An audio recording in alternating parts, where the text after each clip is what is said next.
always be alert. Not paranoid, not angry, none of those things, but to be aware of history and the possibilities.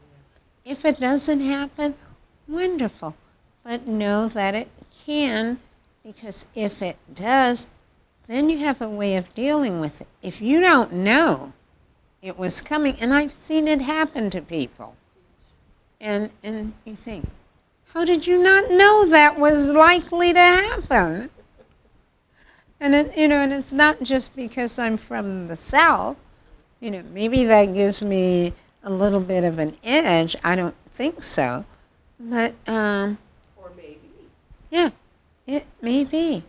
Because in our household, we never talked about segregation and integration. We went on with our lives. I had an uncle who put us in the back of his truck once, took us to the river, and said, I better not ever catch you near this river alone. We thought he was crazy. Well, the adults in our family thought he was crazy. I later realized what he was doing. That's where they drowned black people after killing them. So if you never got there, your chances were slim. He's also the same uncle who taught us how to shoot guns, even the girls. Grown-ups in my family never knew that. We knew not to tell them that we knew how to shoot a gun. Yeah. He was going to make sure you were equipped. Yeah. Yes. But he had his own way of preparing us for what was out there without saying the words directly. This is why I take you to the river. This is why I'm teaching you to shoot guns. We knew that the Vaughns probably wouldn't like this story. So we never told them.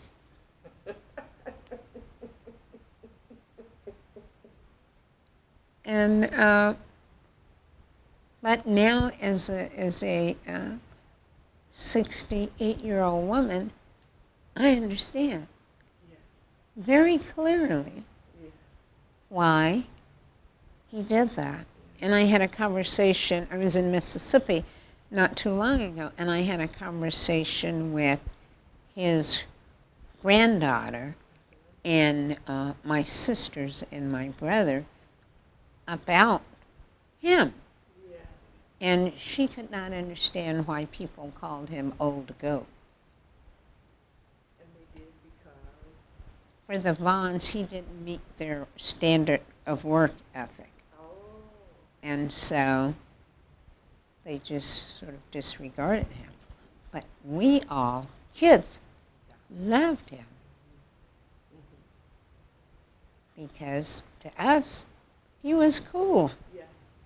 But we knew our standards for cool and our parents were not the same. And so we knew how to shoot guns, which were readily available. So you had a variety of education. Maybe you weren't as naive as you thought you were coming out of the Well,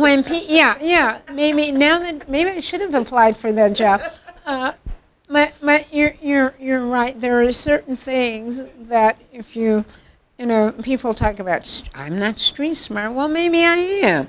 It was a country road that I walked down, but I have street smarts. I know trouble brewing. I know, things, and so, but integration and segregation and the dreams and hopes of that in my household was never discussed.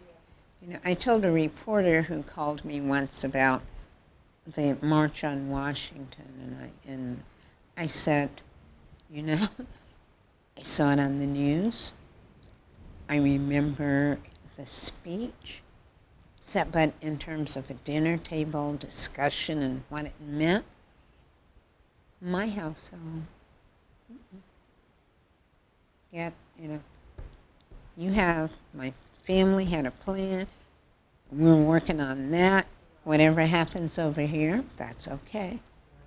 And yet, later as an adult, I discovered my father and his oldest brother and sister, who in the 60s were in their 60s, and my uncle was probably in his early 70s. When I talked to my sister one day and I said, nobody in our family was ever in the civil rights movement. That's so sad. And she said, what are you talking about? That's not true. And I said, they never marched. They never did stuff like that. And she said, at night, Daddy, Uncle Robert, and Aunt Ferry went down in the country to meetings on voter registration. And I said, why didn't they say anything about it? There's the naivety.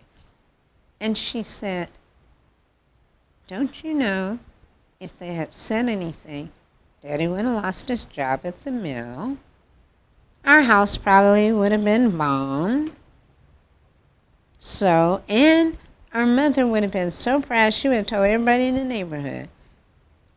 So he couldn't tell anybody. Sounds almost similar to why the Underground Railroad is undocumented. Mm-hmm. Because it was a covert operation. And so in terms of blasting who wasn't engaged and involved in those activities. Yeah, and it was a way of preventing others from getting involved. Right. And that's been going on, and some would say it's still going on. That's a part of our history. Yes. And I thought, wow, I never knew that. And she said, people don't talk about things sometimes until the people who are directly involved die. Yes, that's true. And then it was like, wow, people in my family were a part of the civil rights.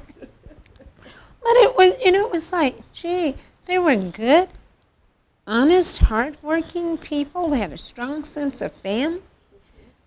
So why not this? Well, absolutely. In their world, it was the best form of survival. How you survive for today, planning how you're going to survive for the future. They had a plan. Yes, they did. Yeah, and so it was like, and I with the work that I do in terms of engaging African American communities with mental health issues, I talk a lot about our history and how that impacts our mental state and trauma. Yes. Untreated. Yeah, it's PTSD, believe me. Oh, yes. That the trauma that we are recovering from as a whole of behaviors that I think is worthy of a doctoral study. Yeah, that started in the 1600s. Absolutely. Yeah. Absolutely. When I came to California, there are 3 things I never knew about, never heard about. I didn't know if it was because of segregation or what. I never knew anything about foster care. I never knew anything about welfare. I never knew anything about convalescent homes, because that's what your family did handle. Yes. Anybody who had a child who couldn't take care of the child, couldn't cope with, that child went to family. Anybody in your family got sick? The rest of the family joined in. Yeah. Provided for filled in the gaps. When my mother's mother, who had a double mastectomy in the late 50s, was in her last stage of cancer, my mother packed up, there were 4 of us then, packed us up. We moved to my grandparents' house.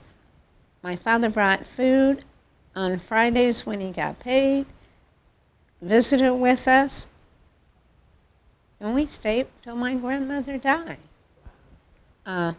Convalescent homes, welfare, your family, your neighbors, whatever you needed, You're right.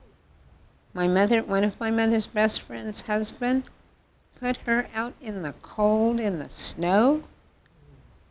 My mother and her friends put to get money out of their households and got her a motel to stay in until she could get to her brothers in Michigan. Wow. Now, that's a support group. That's a sister circle. And nobody ever knew about it. They never said a word. I didn't know until my mother told me many years later. Yes.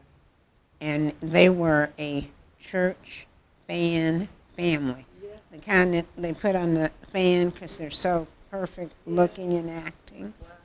But when he did that, and they never badmouthed him at church, they never. Wow. But one day, she was gone. Wow. But that's what we need to teach our children to value and what they really come from. Yeah. As I was raised, Christian values. Yeah, because that's what they knew. Yeah. Yeah. Very good. Yeah, and that's what many of us have in common, and we have more. It's even bigger than just doing what is doing right by your fellow man. It's doing right by what spiritually drives you. Mm-hmm. That's Yeah. beautiful. That's And in our house, we had the Catholics and the Baptists. We weren't Catholic. We went to Catholic school. We went to Mass probably 3 or 4 times a week. Wow. When we played in the neighborhood and we played church, we mixed Catholic church and Blend Baptist together. church, and once almost got kicked out of Sunday school when we did. My sister Carolyn and me. There was a Sunday school lesson on what happens when you die, and Miss Carrie Jones, she's teaching the Sunday school in the Baptist way, and the question of what happens, about sins and dying. My sister piped up and said, "Hey, if you don't kill anybody, all you have to do is confess your sins, and you can go straight up to heaven." Miss Carrie went crazy. The kids went, "Really?" And asked me, "Is that true?" "Yeah, just don't me murdering people." She drug us out of the Sunday school, and the kids were clapping, and my grandfather, who was a wonderful man, was the superintendent of Sunday school. He was in the back room, and she took us, pushed us through the door, and she goes, "Mr. John, your grandchildren out there telling these children about some place called purgatory and how they can just be sinning." And my grandfather said, "Miss Carrie, just sit him there. I'll talk to him." She did. She slammed the door and went out. And my grandfather said, "You go to Catholic school because of the education. We are Baptist. When it comes to God, you believe what you hear here." Okay. Okay. What he didn't know, we have been praying. They would ask us to pray. Well, Catholics have a prayer for everything. They got a prayer book. Yeah. My sister and I would volunteer to pray. And then we would add spice. We'd say, "I believe in God the Father Almighty. Oh yeah, creator of heaven and earth." And the people would say, because kids don't pray, and they would say, "Oh, let those little girls pray. They have some good prayers." After the purgatory incident, we could stand on top of the pew. "I'll pray." No, you're not. So, and I am writing a book about those stories. I hope you are. Yeah, because it's like That is In the- hilarious. yeah. Thank you. in the midst of all of that segregation and racial hatred, we had a good Southern life. Yeah. Yeah, And lots of people who come from the South have similar stories. They weren't running around worried about racism and hatred from other people because our families protected us Yes. from that. Yes. And you could be happy. Yes. You could play. We would set dry brush on fire and have funerals for birds. Wow. Because in the Catholic Church you have incense. Yes. We could have burned up a neighborhood. But my grandmother used to say, God takes care of babies and fools, don't worry. So, That is hilarious. We are going to conclude our interview. Thank you, Jennifer Von Blakely, you're quite welcome. Thank you. so much for the interview.